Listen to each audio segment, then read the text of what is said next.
kecewa pasti ada ya, namanya manusiawi. Tapi tetap aja harus bersyukur ya, udah mengerucut.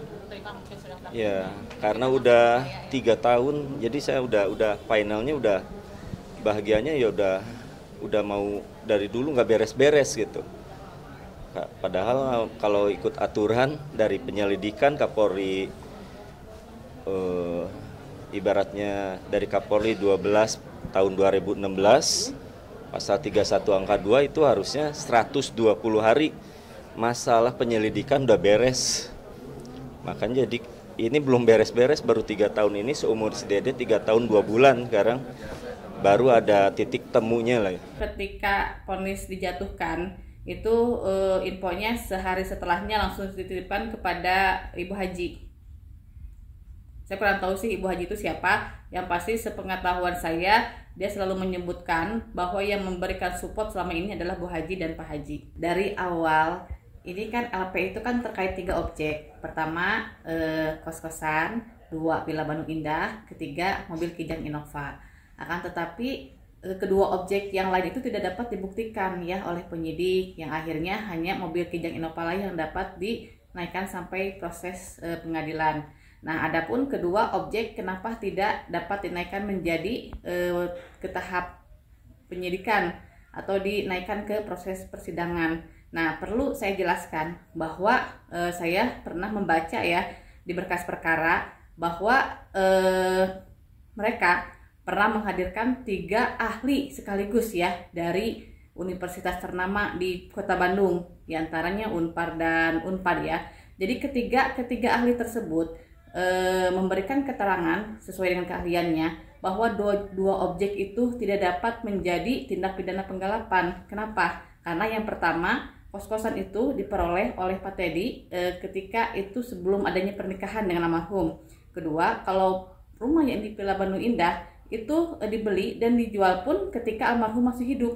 Jadi di sini Pak Teddy tidak dapat dikenakan tindak pidana penggelapan gitu kan. Nah, saya juga heran ya. Jadi ketiga ahli itu yang mana pernah dihadirkan di tahap penyidikan di Polda Jabar, akan tetapi pada saat persidangan ketiga-tiganya tidak dapat dihadirkan. Nah, itu saya juga kurang tahu alasannya seperti apa. Selama ini, sejauh ini Pak Teddy tidak pernah merugikan pihak dari mereka. Kaget sih enggak ya, cuman ya gimana lagi, mungkin yang tadi ada beberapa hal yang kata Bu Ati sendiri, ya emang saya pas dengar kawin siri, padahal legalitas sudah jelas semua, ada suratnya, terus itu sah ya. Dari kepemilikan juga secara yuridis atau secara hukumnya itu udah jelas juga atas nama istri. Makanya ini saya lihat dari mana gitu make decision-nya, keputusannya gitu. Cuman dibilangnya kalau emang punya Rizky Febian, kenapa secara fisik juga itu udah ada di almarhumah dari dulu gitu. Terus secara hukum juga kemarin saya lihat suratnya atas nama istri gitu. Jadi ya emang masih bingung sebetulnya. Oh, itu pengacara Iki, ke pengacara, karena saya udah nggak tahu masalah ini. Ini masalah udah bukan ranah saya, kecuali kalau saya yang melaporkan, baru saya akan cerita ya. Jadi kalau mau masalah itu ke pengacara saja. Nah, itu kalau support namanya juga Bapak, always forever, selalu lah. Banding itu kan ada proses ya. Jadi kemarin itu saya baru mengajukan akta pernyataan banding. Kemudian seminggu ke depan akan mengajukan memori banding. Tahapannya setelah itu mungkin ada kontrak memori banding dari jaksa. Nah, putusan kurang lebih 3 bulan dari sekarang. Adanya utang almarhum ketika masih hidup ke Bank Panin senilai 115 juta. Yang mana utang tersebut diperoleh ketika sebelum almarhum meninggal. Dia itu kurang lebih awalnya itu berutang 150 juta. Utang itu memang tidak langsung dipakai oleh almarhum, akan tetapi utang itu pinjamkan ya ke saudari Pupung untuk modal usaha. Nah, ketika almarhum meninggal dunia, itu saudari Pupung sempat mengembalikan uang sebesar 150 juta yang diterima oleh anaknya, yaitu Putri Delina. Kami ada buktinya, bahkan bukti tersebut sudah dihadirkan di persidangan. Nah, jadi terkait utangnya 115 juta itu pernah disampaikan oleh Pak Teddy kepada Putri Delina, yang mana Pak Teddy katanya sempat ya dikasih uang oleh Putri Delina yang 150 juta itu senilai 115 juta. Akan tetapi Pak Teddy menolak, membantah bahwa yang dia terima cuman 20 juta rupiah, sehingga dia masih kesusahan untuk melunasi hutang ke Bang Panin. Yang akhirnya Pak Teddy berani menjual mobil Kijang Innova milik almarhum. Tidak sesuai fakta. Ini baru beberapa saja saya baca beberapa halaman ya. Jadi saya baca itu ada pertimbangan hakim yang mana menyatakan bahwa pernikahan antara Teddy dengan almarhum itu adalah menikah sirih. Itu yang pertama. Kedua, terkait blokir. Blokir itu seolah-olah disampaikan di persidangan bahwa blokir itu secara otomatis terblokir oleh Samsat oleh karena kepemilikan mobil yang kelima. Akan tetapi pada saat persidangan ada saksi namanya Pak Suprapto ya, itu adalah petugas mutasi dari Samsat Rancaikek, pernah menyampaikan di keterangan persidangan bahwa yang memblokir itu bukan dari Samsat, yang memblokir itu adalah pihak pemilik mobil itu sendiri. Jadi menurut kami ya, alasan adanya pemblokiran otomatis itu adalah hal yang mengada-ngada, tidak masuk akal. Itu hanya alasan pembenar aja bahwa balik nama ke Lina itu seolah-olah itu hanya pura-pura gitu kan. Kami kuasa hukum sangat kecewa gitu kan. Karena apa? Karena ada beberapa memang fakta yang fakta yang terungkap di persidangan tidak dimasukkan dalam putusan tersebut. Ya, dalam analisa putusan tersebut. Salah satunya tadi terkait bahwa adanya pernikahan yang sah antara Pak Teddy dengan almarhum Lina. Saya dengar kalau tidak salah barusan dianggap hanya sebuah pernikahan siri. Pertama itu, kedua ada yang memang agak menurut saya keliru juga ya gitu kan.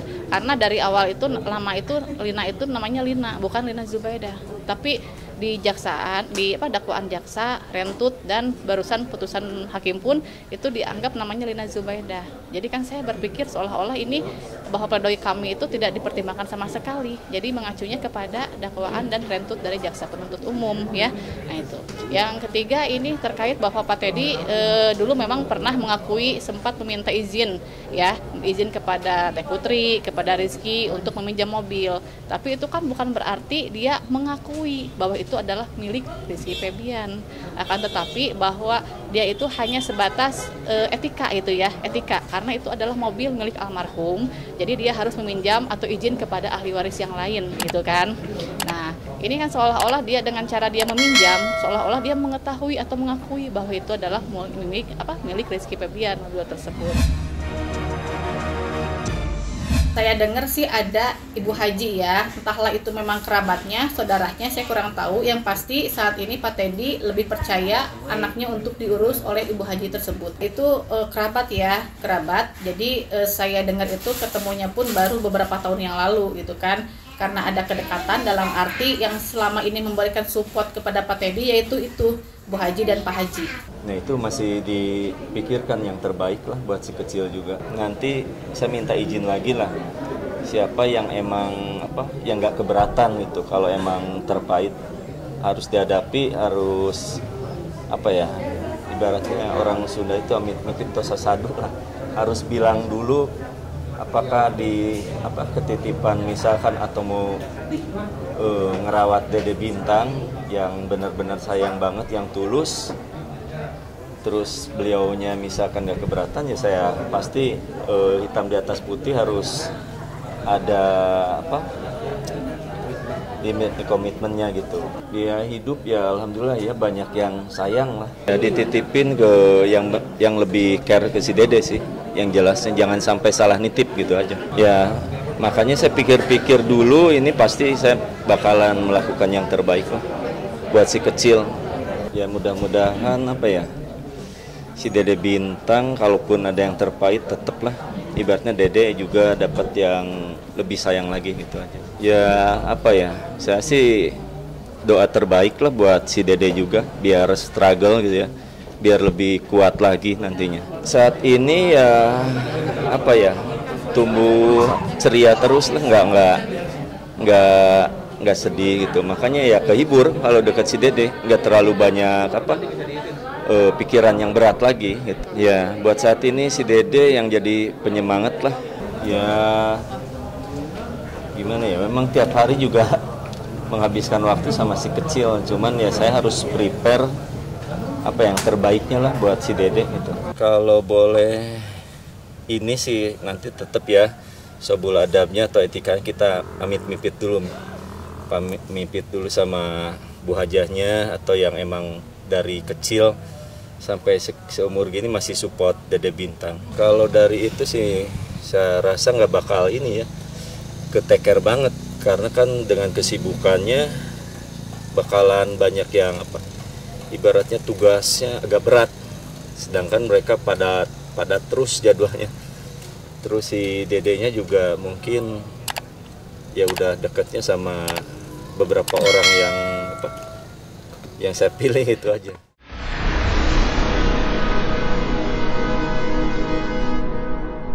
Jadi jangan lupa untuk subscribe Cumi Cumi. Ditekan ya tombol lonceng merahnya.